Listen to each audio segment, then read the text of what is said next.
Welcome back. Another day, another bunch of historical idiots who thought they were geniuses.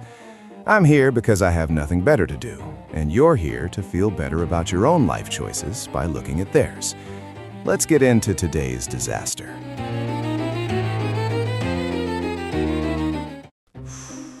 $250 million. Do you know what you could buy with that kind of money in 2002? You could have bought 5 F-16 fighter jets. You could have fixed the water pipes in Flint, Michigan a decade earlier. You could have produced the Lord of the Rings trilogy twice. But no, the United States Department of Defense, in its infinite wisdom, looked at $250 million and said, you know what? Let's play Dungeons and Dragons. Welcome to Millennium Challenge 2002, the most expensive, overhyped, and embarrassing game of make-believe in human history. The year is 2002. 9/11 just happened, and the Bush administration is itching to invade Iraq like a frat boy looking for a fight at a Waffle House. But first, they needed to prove that their shiny new toys worked. They wanted to show the world that net-centric warfare, which is just corporate buzzword speak for we have iPads and you don't, was unbeatable. So they set up a war game. The blue team, the good guys, the US, the heroes with the unlimited budget, and the red team, a rogue Middle Eastern state that was definitely, totally, 100% not Iran. It's a generic adversary, guys. It's totally not the country we've been threatening for 20 years. The script was written. The outcome was predetermined. The blue team was supposed to roll in, flex their muscles, and liberate the imaginary people of Redlandia. It was supposed to be a victory lap before the race even started. Spoiler alert, it wasn't. They dumped $250 million into a simulation involving 13,000 troops, dozens of ships, and supercomputers that probably cost more than the GDP of the country they were simulating. They were so confident, they were so arrogant, they thought they had accounted for every variable. But they forgot one thing. When you play a game, sometimes the other player actually tries to win. Enter Lieutenant General Paul Van Riper, a retired Marine Corps legend, a Vietnam vet, a man who probably eats nails for breakfast and thinks the cloud is just something that rains on his lawn. The Pentagon hired him to command the red team. They thought, hey, let's get this old warhorse to play the bad guy. He'll follow the script, roll over, and let us kick his ass. Oh, you sweet summer children. Van Riper took one look at the blue team's strategy, which relied entirely on eavesdropping on electronic communications, and said, okay, I just won't use phones. The blue team had satellites that could read a license plate from space. They had interception algorithms that could decrypt a whisper. So Van Riper used motorcycle messengers. He used flags. He used code words in the minarets of mosques during the call to prayer. The blue team is sitting there with their billion-dollar hearing aids, listening for radio chatter, and all they hear is silence. Sir, the enemy isn't tweeting. How are we supposed to target them if they aren't posting their location on Instagram? They were blind. They were deaf. The information superiority of the U.S. military was defeated by a guy on a Suzuki and a piece of paper. Van Riper understood something that tech bros at the Pentagon didn't. War isn't an algorithm, it's a brawl. The blue team expected him to sit there and wait to be bombed. They expected him to turn on his radar system so their anti-radar missiles could find him. It's like playing hide and seek and getting mad that the other guy isn't shouting, "I'm behind the couch." Van Riper refused to play by their doctrine. He didn't act like a rational state actor. He acted like a cornered animal. And a cornered animal doesn't check the rule book before it bites your throat out. Day one of the exercise, the Blue Fleet sails into the Persian Gulf. They park their massive aircraft carriers right off the coast, basically ringing the doorbell and asking to be shot. Van Riper sees this and probably spills his coffee laughing. He doesn't wait for diplomacy. He doesn't wait for a UN resolution.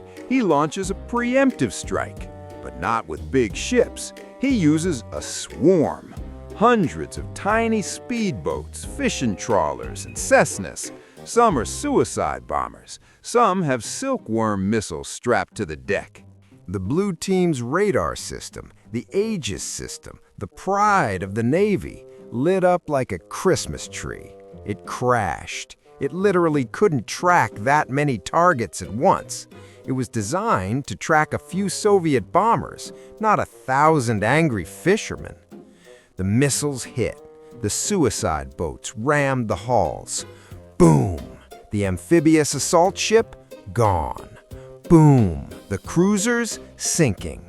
Boom! The aircraft carrier, that's a burning reef now. In 10 minutes. Let me repeat that. In 10 minutes, Van Riper sank 16 U.S. warships. 20,000 U.S. sailors and Marines would have been dead. The entire invasion force was at the bottom of the ocean before they had even unpacked their bags. It was the worst naval defeat in U.S. history, and it didn't even happen in real life. It was a massacre. A $250 million simulation proved that the U.S. Navy was a sitting duck for anyone with a little creativity and a lot of cheap explosives. Imagine the silence in that control room. Just the hum of the air conditioning and the sound of careers flushing down the toilet.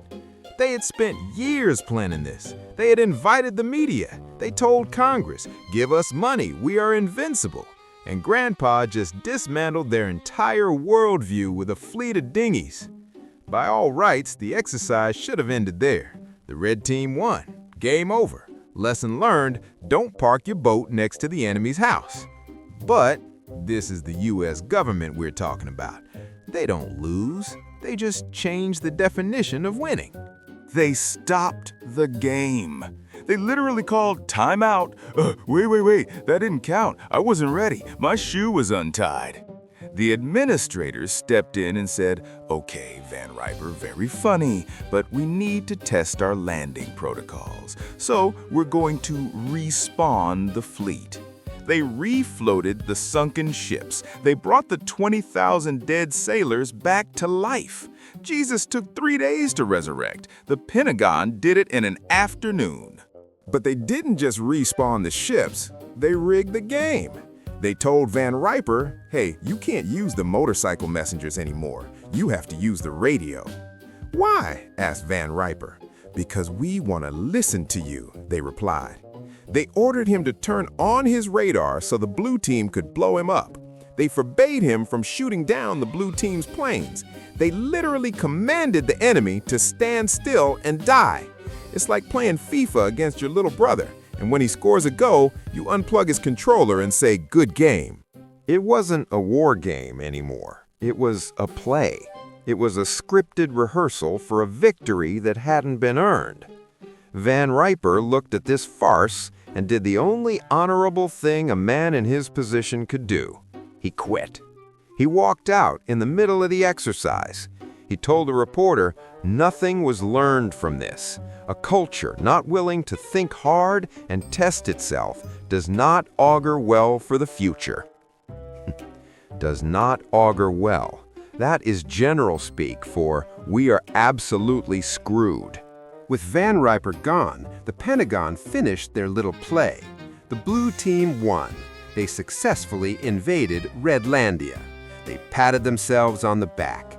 They wrote reports saying that net-centric warfare was a flawless success. They took the $250 million, set it on fire, and then wrote a receipt that said, "Money well spent." They ignored the reality check. They ignored the fact that a cheap, asymmetrical strategy had wiped them out. They chose the comfortable lie over the painful truth.